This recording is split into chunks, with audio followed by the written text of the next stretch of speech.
प्यारे दोस्तों, सादर अभिवादन। मैं हूं महेश कुमार वैद्य और आप देख रहे हैं एनजेपी हरियाणा। सबसे पहले आपको हरियाणा दिवस की हार्दिक बधाई। दोस्तों, बात हरियाणा की दूध दही के खाने की, क्योंकि आज हरियाणा का 59वां स्थापना दिवस है। आज ही के दिन 1 नवंबर 1966 को हरियाणा का गठन हुआ था, हरियाणा का जन्म हुआ था। एक खास बात यह भी है कि हरियाणा के 4 जिलों का गठन भी आज ही के दिन 1 नवंबर 1989 को हुआ था। मतलब आज न केवल हरियाणा का जन्मदिन है, बल्कि रेवाड़ी, यमुनानगर, कैथल व पानीपत जिलों का जन्मदिन भी है। इस वीडियो में हम केवल हरियाणा की बात करेंगे, रेवाड़ी जिले की बात अलग से करेंगे। हरियाणा की गिनती उन राज्यों में होती है जो तेजी से विकसित राज्य बनने की ओर अग्रसर हैं। हम स्थापना दिवस पर हरियाणा के अतीत, वर्तमान और भविष्य को लेकर आपको रोचक व उपयोगी जानकारी देंगे। शुरुआत करते हैं लोकसभा और विधानसभा सीटों की संख्या से। वर्ष 1966 में जब पंजाब पुनर्गठन अधिनियम 1966 के तहत हरियाणा अलग राज्य बना, तब विधानसभा सदन में मात्र 54 विधानसभा सीटें अस्तित्व में थी। इनमें 10 सीटें अनुसूचित जाति के लिए आरक्षित थी।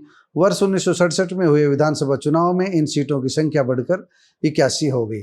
इसके बाद 1977 में फिर से परिसीमन हुआ और यह संख्या बढ़कर 90 हो गई। यही संख्या आज तक बरकरार है। इनमें से 17 सीटें आरक्षित है। अतीत व वर्तमान के बाद अब भविष्य की बात करते हैं।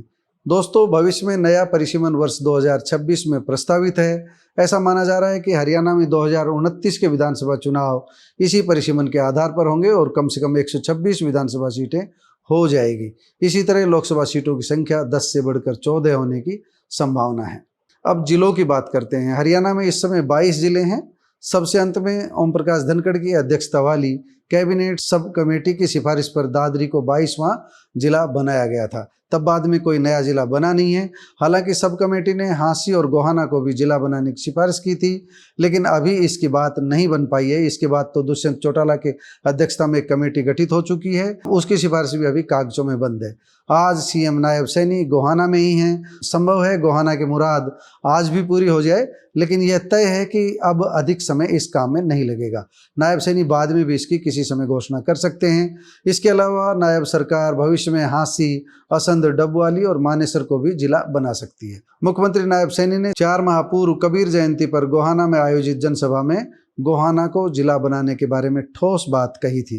उन्होंने कहा था कि कमेटी के नॉर्म्स पूरे होते ही गोहाना को जिला बना दिया जाएगा।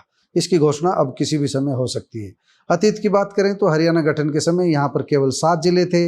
इसके बाद इनमें बढ़ोतरी होती गई। एक साथ 4 जिले 1989 में बढ़ाए गए थे। इसके बाद एक एक करके जिले बढ़ते रहे और आज 22 जिले अस्तित्व में हैं। अब बात करते हैं विकास यात्रा की। दोस्तों, हरियाणा पंजाब से अलग होकर जब देश का 17वां राज्य बना था, तब हरियाणा की पहचान टीलों और झाड़ियों वाले अभावग्रस्त पिछड़े राज्यों की थी, जबकि वर्तमान पंजाब समृद्ध था। आज हरियाणा पंजाब को पीछे छोड़ चुका है। 58 वर्ष के लंबे सफर में हरियाणा ने हर क्षेत्र में बुलंदी छूने का काम किया है। महाभारत और गीता के कारण दुनिया में प्रसिद्ध हरियाणा पानीपत की 3 लड़ाइयों का गवाह है। हेमचंद्र विक्रमादित्य की कर्मभूमि है। राव तुलाराम जैसे महान स्वतंत्रता सेनानियों की धरा है। भारतीय सेना में हर 10वां सैनिक इसी हरियाणा से है। खेलों का सरताज भी हरियाणा है। विजेंद्र सिंह, गीता फोगाट, बबीता फोगाट, योगेश्वर दत्त, सुशील कुमार, बजरंग पूनिया, विनेश फोगाट, यजुवेंद्र सहल, नवदीप सैनी, रवि दहिया व नीरज चोपड़ा। लंबी सूची है, किस किस के नाम लेंगे, बहुत लंबी सूची है। यहाँ नामचीन खिलाड़ी इस हरियाणा ने दिए हैं। अंतरिक्ष में जाने वाली पहली भारतीय मूल की महिला कल्पना चावला का पैतृक घर भी हरियाणा ही था। ऑटो हब के रूप में हरियाणा के पूरे विश्व में पहचान है, पूरे विश्व में धाक है। मारुति, होंडा, हीरो, एस्कॉर्ट जैसे बड़े उद्योग, बड़े औद्योगिक घराने यहाँ की शान है। हरियाणा में देश की 2/3 कारें बनती है, 50% ट्रैक्टर बनते हैं। इसके अलावा 60% मोटरसाइकिलें भी यहीं बनती है। साइकिलों का भी यहाँ बड़ा बाजार है। रेफ्रिजरेटर व वैज्ञानिक उपकरण उत्पादन में भी हम अग्रिम पायदान पर खड़े हैं। खाद्यान्न में हरियाणा ने पूरे देश का गौरव बढ़ाया है। बासमती चावल की बात करें तो इसके निर्यात में 60% से ज़्यादा योगदान हरियाणा का है। दोस्तों, हरियाणा को अलग राज्य बनाने की मांग वैसे तो आज़ादी से पूर्व शुरू हो गई थी, लेकिन भाषा विवाद जैसे कुछ कारणों के चलते असली संघर्ष आज़ादी के बाद हुआ। हरियाणा को अलग राज्य का दर्जा दिलवाने में किन किन नेताओं ने संघर्ष किया, इसकी एक पूरी अलग कहानी है। हम आज इस विषय पर बात नहीं कर रहे हैं। कई आयोग गठित हुए, कई कमेटियां बनी, लेकिन बात नहीं बनी। वर्ष 1966 में इंदिरा गांधी जब प्रधानमंत्री बनी तब उन्होंने ही पंजाब के बंटवारे पर मुहर लगाई। इंदिरा गांधी ने 23 अप्रैल 1966 को JC शाह की अगुवाई में सीमा आयोग का गठन किया था।